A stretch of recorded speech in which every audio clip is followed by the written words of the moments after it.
कि लेखपाल भर्ती में जो आपका कितने परसेंटाइल पर जो है सबसे पहले आपका जो इसमें सिलेक्शन हो जाएगा। पर उससे पहले मैं एक चीज बता दूं आपको एग्जाम से संबंधित। अभी देखिए हरियाणा का भी एक एग्जाम था, हरियाणा का भी एक एग्जाम था, और उसका एक नोटिफिकेशन आया है कि ड्यू टू कोविड जो उसका एग्जाम था वो अब उसका पोस्टपोन हो चुका है कोविड 19 की वजह से।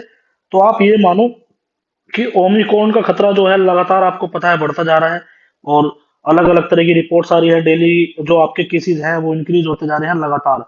तो इसके मद्देनजर रखते हुए आप ये मान के चलिएगा कि मार्च में आपका जो है जो लगाए जा रहे हैं कयास कि 15 मार्च के आसपास आपका लेखपाल का एग्जाम होगा, वो नहीं पॉसिबल है। एक तो अब जो आचार संहिता लग गई, एक तो अब जो आपकी आचार संहिता लग गई, तो भाई अब आपको मिलेगा मैक्सिमम टाइम, मैक्सिमम से मैक्सिमम टाइम मिलेगा। तो आचार संहिता लगने के बाद में आप ये मानो कि वैसे अगर ओमिक्रॉन भी ना होता तो फिर भी पॉसिबिलिटी बहुत कम थी। ठीक है, पॉसिबिलिटी बहुत कम थी, मैं पहले से ही कहता रहा हूँ आपको लेखपाल की कि लेखपाल का जो एग्जाम है वो चुनाव के बाद होगा, और तकरीबन होगा आपका सितंबर अक्टूबर में जाके। तो आप ये मान के चलो सितंबर अक्टूबर तक बात जाएगी, अब सितंबर अक्टूबर 2022 ऐसे नहीं है, क्योंकि आपको पता है 10 मार्च को आपके फाइनल इलेक्शन हो जाएंगे, काउंटिंग होगी। उसके बाद में अगर यही सरकार वापस आती है, कोई नई सरकार भी वापस आती है, तो तुरंत के तुरंत उनके दिमाग में सबसे पहले एक ख्याल तो नहीं आएगा कि भाई लेखपाल जो है लेखपाल भर्ती करने हैं, मैं लेखपाल करने हैं। क्योंकि अगर लेखपालों के अगर इतनी बड़ी सीरियसनेस होती ना लेखपालों को लेकर, तो ये भर्ती कभी का जाती 4-5 साल से। अब भी ये इसलिए आई है कि चुनाव है इसलिए वैकेंसी आई है। तो आप ये मान के चलो अगर ये सरकार वापस आती है या कोई और सरकार भी आती है, तो इतनी जल्दी एग्जाम नहीं होगा कि 10 मार्च के बाद में 11 मार्च को शपथ लेते हैं जो सीएम साहब है, और तुरंत के तुरंत आपका 15 मार्च से जी हमारा तो सबसे पहला काम लेखपाल गई है।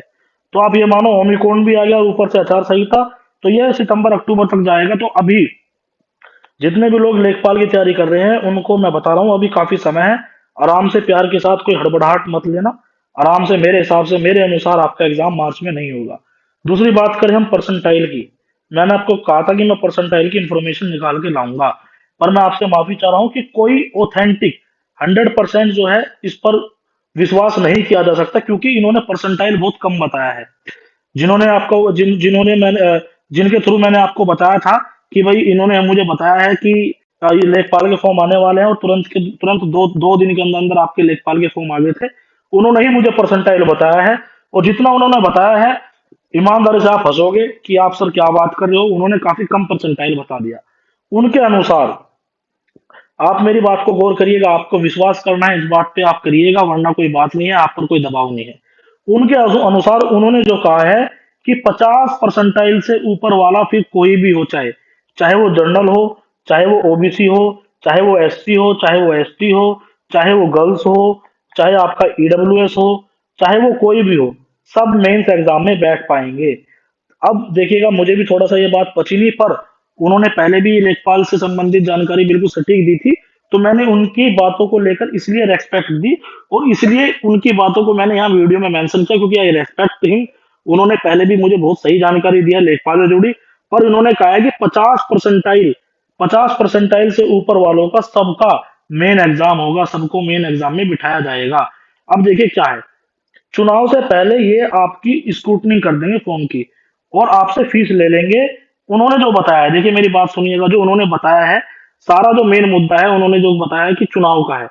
अब ये क्या काम करेंगे, जो आपकी फॉर्म की छटनी होनी है, जिसको आप छटनी कह सकते हो हमारी भाषा में, कि किन किन लोगों को मुख्य परीक्षा में, मेन परीक्षा में बिठाया जाएगा। तो ये क्या काम करेंगे, बच्चों को खुश करने के लिए 50% से ऊपर जिसका ही परसेंटाइल है उनका फॉर्म भरा देंगे मेंस का। तो बच्चों को लगेगा कि भाई हम रोज बेरोजगार नहीं है, हम रोजगार है, हमारे पास में लेखपाल का ऑप्शन है। तो वोट गिरते टाइम उनको थोड़ा एहसास नहीं होगा दर्द, जैसे है ना, किसी को दर्द महसूस हो रहा हो भाजपा के बटन पर दबाता हुआ, तो वो सोचेगा कि भाई मैं मुख्य परीक्षा में बैठ रहा हूँ तो इसलिए वोट दे रहा हूँ। तो उनके अकॉर्डिंग, अब देखिए जिन भैया ने मुझे बताया, मैं ये नहीं कह रहा कि 100% यही बात सत्य होगी, क्योंकि उन्होंने बहुत कम परसेंटाइल बताया। पर एक बात भी आप मानिएगा, पूरे यूट्यूब पर सब कभी कुछ कह रहे थे, कभी कुछ कह रहे थे, बट उन्होंने जो जो इन्फॉर्मेशन दी परसेंटाइल जो फॉर्म की, उन्होंने 2 दिन पहले ही, जब मैंने वीडियो बनाया था और मैंने कहा था कि 2 दिन के अंदर आपके जो है लेखपाल के फॉर्म आ जाएंगे, वरना मैं वीडियो बनाने बंद कर दूंगा, मैंने पूरे यूट्यूब पर खुलेआम कहा था। ऐसा कोई भी चैनल नहीं कहता, क्योंकि मुझे उनकी बात में ऑथेंटिसिटी लगती है। तो उन्होंने जब कहा था तुरंत के तुरंत आपका देखिएगा लेखपाल का नोटिफिकेशन आ गया था। अब उनके अनुसार तो देखो ये बात जारी है, पर उन्होंने एग्जाम की भी कही है कि एग्जाम इसका लेट होगा, अभी एग्जाम इसका जल्द नहीं होगा, पर हाँ ये है मुख्य परीक्षा के लिए आप सभी की फीस सबमिट करा ली जाएगी चुनाव से पहले। तो ये बहुत बड़ी बात है, क्योंकि अगर मैंने आपको पहले ही बताया था कि चुनाव के बाद में अगर इसकी स्क्रूटनी हुई वो हुआ, तो भैया परसेंटाइल का जो कट ऑफ है वो था ही जाएगा। पर चुनाव से पहले ये आपकी फॉर्म की स्क्रूटनी करा लेंगे, और उसके बाद में आपको जो है चुनाव के बाद में आपको एग्जाम में बैठने का मौका दिया जाएगा। कुछ भी हो, बहुत लोगों का फायदा हो रहा है। अब देखिए उन्होंने जो कहा है, आयोग ये मान के चल रहा है कि 6 से 7 लाख बच्चे आपका मेन एग्जाम में बैठेंगे, जो उन्होंने मुझे बताया। मैं फिर कह रहा हूँ, ये कोई आयोग के द्वारा बिल्कुल ये नहीं है कि बिल्कुल सत्य बात है। आपके पता होगा करियर विल पर जो अरुण सर हैं, हिंदी भाई अरुण सर, उन्होंने भी यही कहा था कि भाई हम इतने टाइम से पढ़ा रहे हैं, हमें इतनी जानकारी है कि 50% से ऊपर वालों को मौका दिया जाएगा। और वही बात इन्होंने कही कि भाई 50% से ऊपर वाले, जितनी की 50 परसेंटाइल जिसका है उससे ऊपर वाले, मतलब 50+1, अगर आपका 51 परसेंटाइल है, आपका 52 परसेंटाइल है, या आपका 50.00003 परसेंटाइल है, मतलब 50 से ज्यादा है, तो आप जो है लेखपाल के मेन एग्जाम में बैठ पाओगे।